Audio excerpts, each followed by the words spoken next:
Karena penanganan kasus ini syarat dengan muatan politis dan waskat jabatan atau lebih terkesan klise, maka dalam hal ini kami sampaikan lagi beberapa keberatan-keberatan yang disampaikan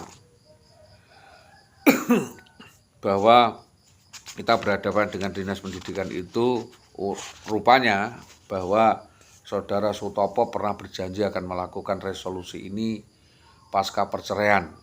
Jadi suruh nunggu setelah pengadilan, tapi setelah pengadilan agama dia merasa cukup dan selesai. Bahwa selama itu belum ada surat perintah untuk menahan atau tidak dikurangkan atau ditambahkan pidananya kecuali kalau hal itu ditentukan lain. Dalam putusan itu nyata-nyata yang adalah baru perdata berlakunya. Dalam hal ini upaya penuntutan lain karena adanya tindak pidana lain yang menyertai perdata-perdatanya menjadi petunjuk adanya pidana. Jadi perdata itu menjadi petunjuk adanya sebuah pidana. Jadi dalam uraian Sutopo berjanji akan melakukan resolusi untuk menyelesaikan perceraian dengan cara kekeluargaan. Ternyata setelah vonis pengadilan waktu selama itu belum ada surat perintah penahanan, tidak dikurangkan dari pidananya kecuali kalau hal itu ditentukan lain atau diadakan dalam putusan yang nyata. Yang nyata artinya adalah baru perdata. Ya, baru perdata. Berlakunya dalam hal ini upaya penuntutan lain karena adanya tindak pidana lain yang menyertai perdata. Jadi perdatanya itu justru menjadi petunjuk adanya pidana, yaitu penipuan, pencurian, penggelapan, rekayasa KDRT. Jadi KDRT faide tidak murni kasus KDRT, bisa jadi Saligulati yang justru menjadi korban KDRT oleh BPPM dan Indah Wayu Dewati.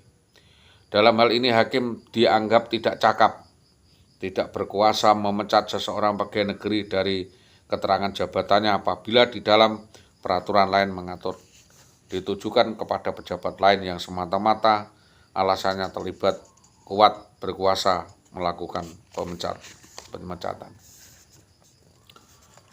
Karena peristiwa ini klise dan rawan, mengandung multi tafsir, mungkin orang akan memegang jabatannya dengan erat dalam hal ini mencari alibi, menunggu surat saat kapan orang pantas menjatuhkan pidana karena suatu kejahatan jabatan atau kejahatan itu melanggar kewajiban mengabaikan jabatan, salah memakai kekuasaan yang berlebihan menggunakan kesempatan ikhtiar yang didapat dari jabatan sehingga hak orang lain atau individu terampas. Dalam hal ini adalah Sutopo. Yang dimaksud bersalah dalam melakukan rangkaian kejahatan itu karena ia melanggar kewajiban jabatan, menggunakan kekuasaan dengan ikhtiar rekayasa untuk mendapatkan sesuatu dalam jabatan itu. Keterangannya adalah pertama, 1. Pegawai polisi diwajibkan menjaga uang tetapi mencuri uang itu.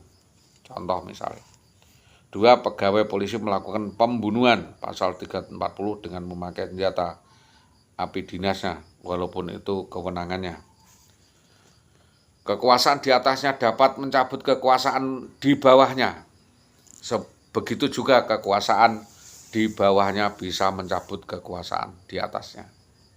Jadi kekuasaan yang di atasnya ini dapat mencabut atau memecat kekuasaan di bawahnya.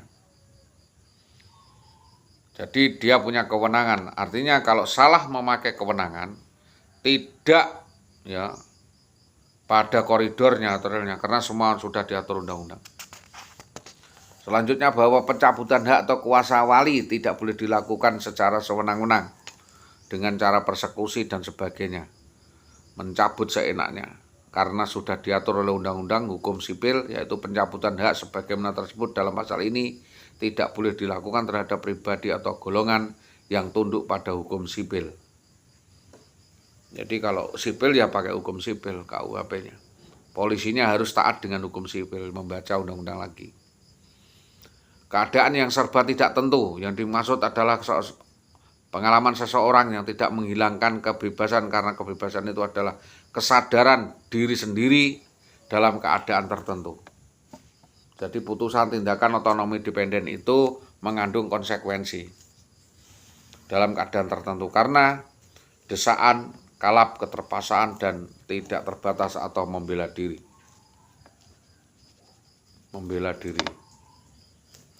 Piranti yang dipakai reaktif atau reaksioner bertindak dengan cita rasa khas, konkret, dan menentukan siapa diri sendiri.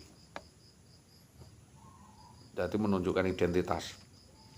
Sesuai dengan pasal 18 Undang-Undang bab ke-8 bahwa secara melawan hukum dengan sengaja melakukan tindakan yang menghambat atau menghalang-halangi tugas jurnalistik ketentuan pasal 4 ayat 2 dengan 2 tahun penjara 500 juta. Ya. Kalau ini ada yang halang-halangi, itu yang dapat kami sampaikan. Mungkin untuk sementara dapat kita lihat. Dalam klarifikasi dugaan asusila, kita menyampaikan klarifikasi sebagai bentuk laporan yang diduga terlibat perbuatan pelecehan asusila yang diduga dilakukan kepada atau bersama-sama dengan Saudara Indah Widiawati, oknum guru SD 03 Tambak Romo, yang diduga dilakukan oknum guru PNS dan teman sejawat dan atasannya atas nama Saudara Sunarto, Dahlan Istanto Sudarmadi, dan pengawas Subadi Kadis Sutopo. Dugaan kasus pelecehan seksual dan asusila dilakukan oknum PNS sudah terjadi sejak tahun 2011 sejak korban IWW dan suaminya Solihuladi ditempatkan tugas di SD 03 Tambak Romo. Maka dengan ini meminta kepolisian untuk segera menetapkan tersangka terhadap oknum-oknum PNS yang diduga terlibat dalam skandal tersebut.